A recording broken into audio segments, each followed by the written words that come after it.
Gate 2026 పేపర్లో total 65 questions వస్తాయి. 65లో 10 questions aptitude questions వస్తాయి. ఈ యాప్టిట్యూడ్ క్వశ్చన్స్ 15 మార్క్స్ క్యారీ చేస్తాయి. సో ఈరోజు నా పేపర్లో వచ్చిన ఈ 15 క్వశ్చన్స్ కోసం డిస్కస్ చేసుకుందాం. సో నమస్తే వ్యూవర్స్, కబుర్ల పాయింట్ ఛానల్కి స్వాగతం సుస్వాగతం. ఈ 10 క్వశ్చన్స్ జనరల్ యాప్టిట్యూడ్ ప్రతి పేపర్లో కూడా కామనే, అన్ని పేపర్లో ఉండేదే. మిగతా 55 క్వశ్చన్స్ కూడా కోర్ సబ్జెక్ట్స్ రిలేటెడ్ ఉంటుంది. ఫస్ట్ క్వశ్చన్ నాకు ఇంజనీరింగ్ డ్రాయింగ్ రిలేటెడ్ వచ్చింది. ఒక ఇమేజ్ యొక్క top view and front view ఇచ్చారు.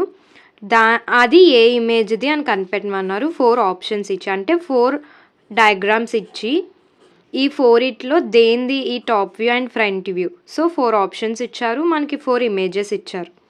So top view, front view దేంది అన్నది మనం గెస్ చేసి పెట్టాలి.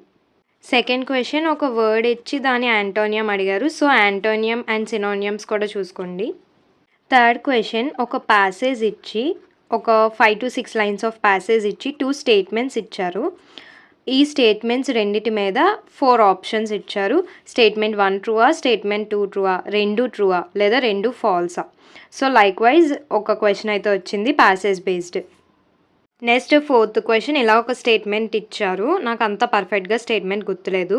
When the teacher is in the room all students stands quietly. So ఇలా ఒక స్టేట్మెంట్ ఇచ్చి 4 ఆప్షన్స్ ఇచ్చారు. ఇందులో ఈ స్టేట్మెంట్ ప్రకారం నాట్ ట్రూ, అది ఏ స్టేట్మెంట్కి అది ట్రూ అయ్యే ఛాన్స్ లేదు అని 4 ఆప్షన్స్ ఇచ్చారు.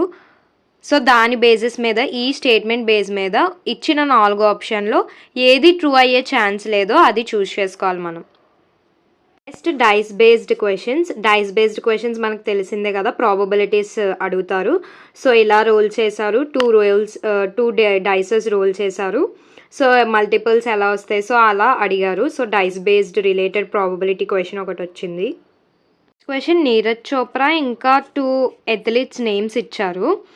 సో ఎలా ఇచ్చారంటే ఒక సినారియో లాగా ఇచ్చి ఎవరు బాగా పర్ఫామ్ చేశారు అంటే 6 రౌండ్స్ అయ్యాయంట జావెలిన్ త్రో. సో అందులో ఏ రౌండ్లో ఎవరు పెర్ఫామ్ చేశారు, ఎలా పెర్ఫామ్ చేశారు, అలా 5th రౌండ్కి ఎవరు ది బెస్ట్ పెర్ఫామ్ చేశారు, ఆ బేస్డ్ క్వశ్చన్స్ అడిగారు.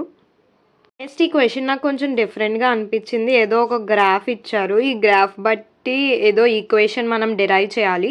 సో ఆప్షన్స్లో ఈక్వేషన్స్ ఉన్నాయి, ఒక గ్రాఫ్ ఇచ్చారు మనకి. కూడా స్టేట్మెంట్స్ బేస్డే అడిగారు. స్టేట్మెంట్ 1, స్టేట్మెంట్ 2 అలా ఏది ట్రూ ఏది ఫాల్స్ అలా ఒక క్వశ్చన్ కూడా వచ్చింది. క్వశ్చన్ ఒక బ్యాడ్మింటన్ టోర్నమెంట్ జరుగుతుందంట. సో అందులో 64 ప్లేయర్స్ ఉన్నారు. ఒక్కొక్క మ్యాచ్ తర్వాత ఒక ప్లేయర్ ఓడిపోయి వెళ్ళిపోతారు. సో అలాగా ఎన్ని గేమ్స్ జరుగుతాయి ఫైనల్ విన్నర్ డిసైడ్ అయ్యే వరకు. సో ఒక లాజికల్గా అడిగారు. 10th క్వశ్చన్ నాకు గుర్తులేదు, బట్ సో ఫార్ 9 క్వశ్చన్స్ నేను కరెక్ట్గానే షేర్ చేశాను మీతో. సో నచ్చితే ఈ వీడియో లైక్ చేసేయండి అండ్ నా ఛానల్ని సబ్స్క్రైబ్ చేసుకోండి. మరిన్ని కబుర్లు చెప్పుకుందాం. Bye bye.